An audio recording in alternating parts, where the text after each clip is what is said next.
কাগজে মুড়িয়ে রাখা হয়েছে লাখ টাকার ফল। মাত্র 40 টাকা দিয়ে চারা কিনে এনে এখন সেগুলোর দেয়া ফল থেকে মাসে আয় করছেন লাখ লাখ টাকা। শুধু তাই নয়, করেছেন বাড়িও। এটা হলো 40 টাকা পিস। একটা পেঁপের চারা একটা করে চারায় থাকে, এটা 40 টাকা পিস হিসেবে কিনে আনছি। আর মূলত পেঁপেটার নাম হলো টপ লেডি পেঁপে।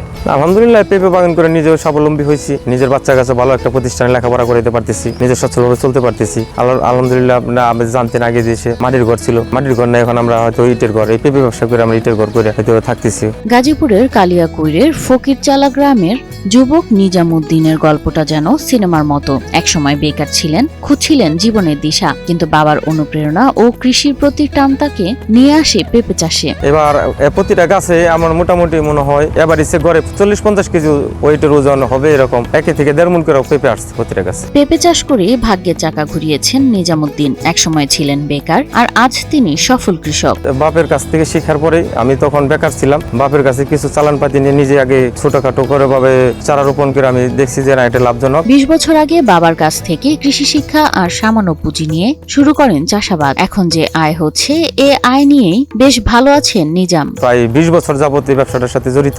আর আল্লাহর রহমতে এই বছর আমি 1200 চারা লাগাইছিলাম, কিন্তু মাঝখানে প্রাকৃতিক দুর্যোগে শিলের কারণে আমার শতখানি চারা নষ্ট হয়ে গেছে। এখন আলহামদুলিল্লাহ 1100 চারার মতো আছে আর কি। এবছর 3 বিঘা জমিতে 1200 চারা রোপণ করেছেন তিনি। মাত্র 6 মাসেই আসে ফসল। প্রতি গাছে বছরে পাওয়া যায় 1.5 মণ পেঁপে। 3 বিঘার উপরে আছে, তাতে প্রতি বিঘাতে আপনার 400 করে চারা লাগানো যায়। এখানে আমার ওই 3 বিঘাতে 400 করে লাগালো হিসেবে 1200-র উপরে, আমরা 1220টা বা 22টা এরকম। নিজামের চাষ করা পেঁপে বাজারে প্রতি কেজি বিক্রি হচ্ছে 50 টাকায়। ফলে মাসে লাখ টাকার বেশি আয় করছেন তিনি। আলহামদুলিল্লাহ এবছর আমার যেভাবে পেঁপের যে কোয়ালিটি যেভাবে বেচাকে বিক্রি করতেছে, 50 টাকা বেচতেছে, এভাবে যদি বেচতে পারি তাতে আমি লাখ 10 টাকা বিক্রি করতে পারবো ইনশাল্লাহ।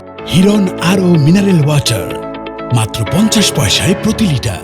নিজামের বাগানে কর্মসংস্থান হয়েছে অনেকের। বাগানের সব পরিচর্যাই করেন তারা। প্রতি সপ্তাহে দেখা যায় 4টা-5টা করে লেবার দাম এগুলি কাজ করে পরিচর্যাগুলো করায়। নিজেও সার্বিক সহযোগিতা করি, পানি দিতে হয়, বীজ দিতে হয়, সার দিতে হয়, এভাবে আস্তে আস্তে আর কি। চারা রোপণ থেকে শুরু করে পেঁপে সংগ্রহ সব কাজই করেন তারা। এ সকল কাজের পারিশ্রমিক দিয়েই চলে তাদের সংসার। পেঁপে খেতে চারা বুনি, খেতে সার বীজ দেই এবং ক্ষেতের কেলে মাটি উড়াই। এই কাজ করে ভাই আমাদের সংসার মোটামুটি ভালোই চলে। শুধু অর্থনৈতিক সাফল্যই নয়, পেঁপে একটি পুষ্টিগুণে ভরপুর ফল। এতে আছে ভিটামিন এ, সি, আঁশ এবং অ্যান্টিঅক্সিডেন্ট, যা শরীরের রোগ প্রতিরোধ ক্ষমতা বাড়ায়। প্রায় সর্বোচ্চ ওজনের 2.5 থেকে 3 কেজি ওজনের পেঁপে আছে আমার। এটা স্বাদটা অনেক সুস্বাদু, এটা মিষ্টি, ভিতরে লাল।